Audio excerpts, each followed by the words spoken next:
السلام علیکم جناب طارق جمیل آپ کے سامنے. دوستوں کیا حال ہے؟ ٹھیک ٹھاک ہوں گے؟ کورونا میں لاک ڈاؤن اور گھر میں رہنے کا ظاہر ہے کہ سلسلہ چل رہا ہے. تو میں نے یہ سوچا کہ روزانہ آپ سے کوئی گپ شپ ہو جائے کرے تو بہت اچھا. ہلکی پھلکی بات چیت، گپ شپ، کوئی ادھر ادھر کی باتیں، کوئی اپنا ذہن، کچھ جو بھی کچھ سامنے آئے. تو اس سلسلے میں نے پھر سوچا کہ ایکسٹمپور تو میں نے آج پھر کچھ پوائنٹس نوٹ کر لیے کہ جو آپ کے ساتھ شیئر کروں. اور آپ کو بتاؤں کہ کیا میرے ذہن میں کیا آتا رہتا ہے جب گھر میں اندر ہوتا ہوں یا گھر سے باہر گئے. تو اس میں یہ ہے کہ ایک تو لاک ڈاؤن کے سلسلے میں ایک پوائنٹ میں نے گھبرائیں مت، نہ تو میں لاک ڈاؤن کے حق میں نہ کوئی اس کی مخالفت میں بات کروں گا. یہ ایک اور بات ہے جو ابھی میں آپ سے بتاتا ہوں. دوسرا ایک بڑی زبردست، یعنی میں بہت حیران ہوا. آج صبح ہی جیو نیوز پر ایک پروگرام چلتا، ایک خاتون اور ایک صاحب، عبداللہ سلطان تو مجھے نام یاد ہے، بچی لڑکی کا نام یاد نہیں. وہاں آج ایک چیز ڈسکس ہوئی جو کہ میرے لیے بڑی حیرانی کا باعث تھی.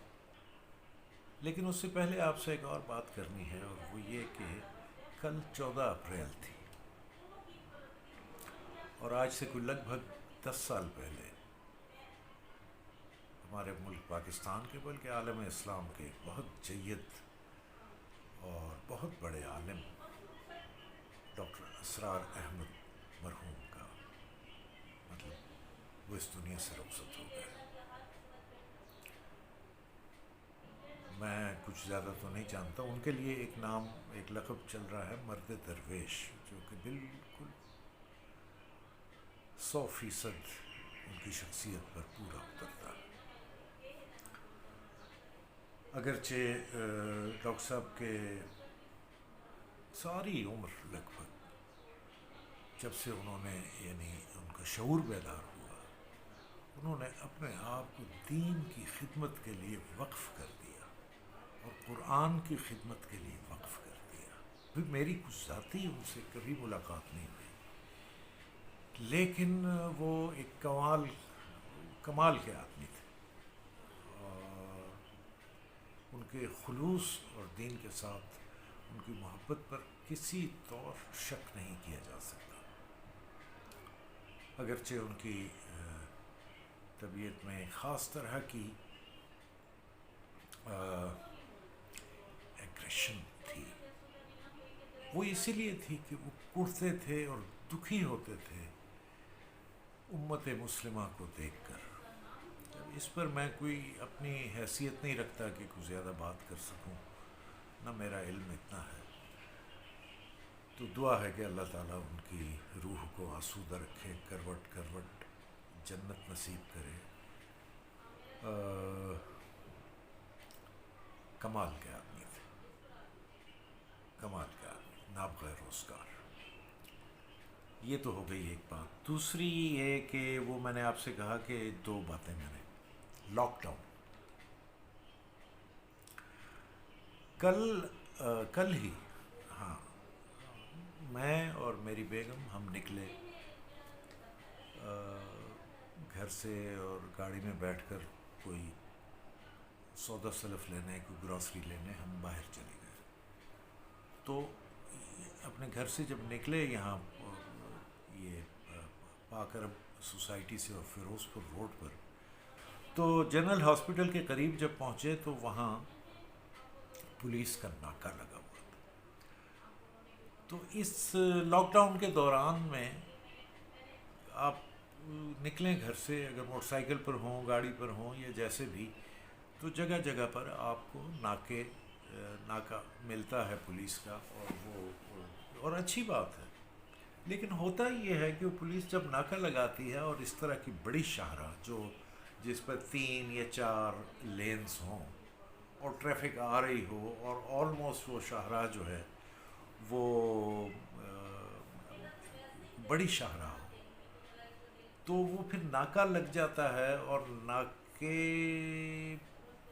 میں وہ رکاوٹ ڈال دیتے ہیں اور پھر جگہ اتنی ایک چھوڑتے ہیں کہ ایک گاڑی گزر سکے. تو وہاں عجیب ایک مطلب ٹریفک جو ہے نا وہ بے ترتیب ہو جاتی ہے. کوئی آگے نکلنے کی کوشش کرتا ہے، کوئی پیچھے جانے کی کوشش کرتا ہے، کوئی کچھ. تو میرے ذہن میں ایک بات آئی جو میں ابھی آپ سے عرض کرتا ہوں، بلکہ یہ دیکھیے جو میرے ذہن میں بات ہے، یہ ناکہ لگ گیا ہے جو کہ آج کل لگایا جا رہا ہے. اب اس سے کیا ہوا، یہ جو اس کونے کی ٹریفک ہے یہ یوں جانا ہے اس نے. اچھا، جب اس لین والوں نے جب دیکھا کہ آگے ناکہ ہے تو اب یہ ادھر مڑے. اب ایک دوسرے کے اندر گتھم گتھا ہوتے ہوتے بیچ میں بھی ٹریفک آ گئی، یہ ہو گیا اور ایک عجیب جھمگٹا اور بڑی مشکل سے یہاں سے اور پھر یہاں بھی یوں کر کے کچھ یوں جانا ہوتا ہے. تو اب آئیے دوسری شکل دیکھتے ہیں کہ ایسا اگر کر لیا جائے تو اس میں کیا حرج کیا ہے. یعنی یہ دیکھیں نا 3 لینز ہیں،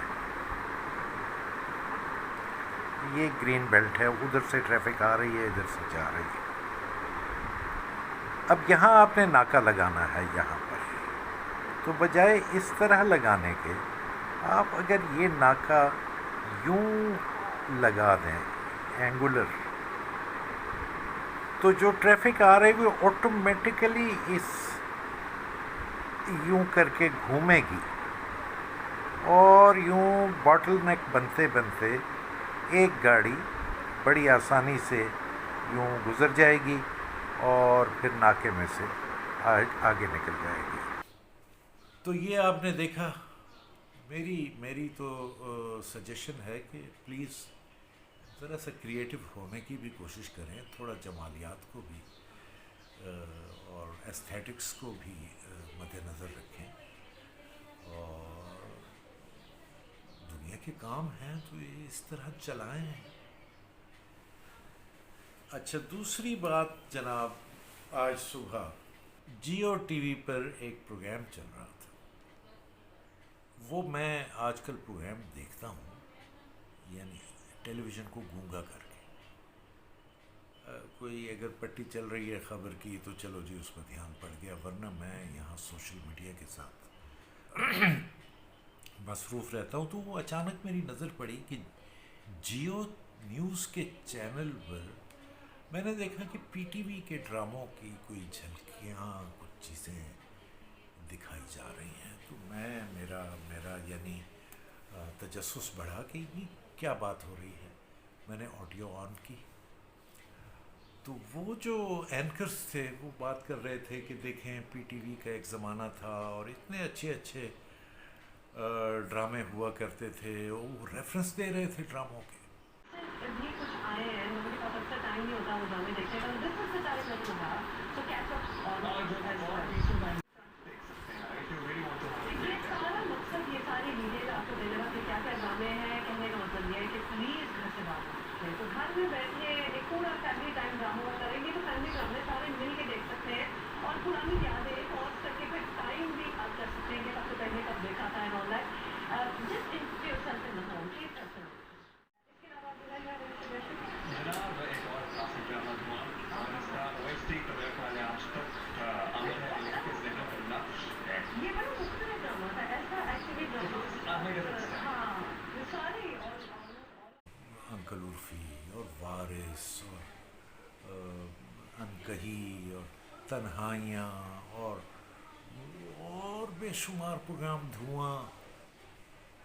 میں حیران ہوا کہ بھائی یہ جیو کو کیا ہو گیا ہے کہ یہ پی ٹی وی کے ڈراموں کی تعریفیں کر رہے ہیں.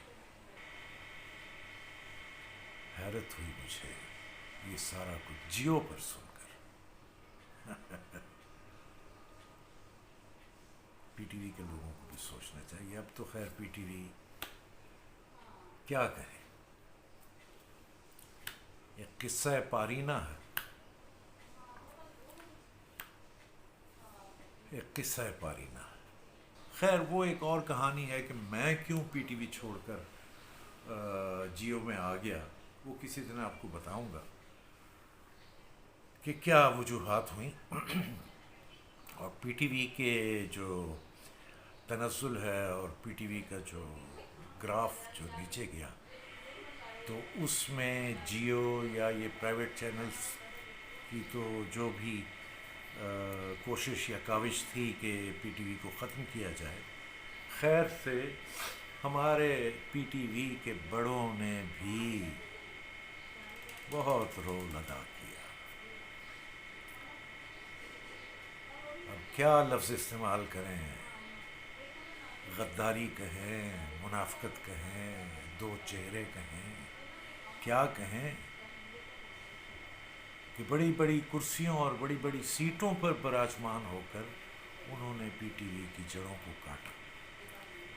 پی ٹی وی کے تنزل میں بہت زیادہ حصہ پی ٹی وی کے اپنے لوگوں کا ہے, اور اس چیز کا فائدہ اٹھایا باقی لوگوں نے.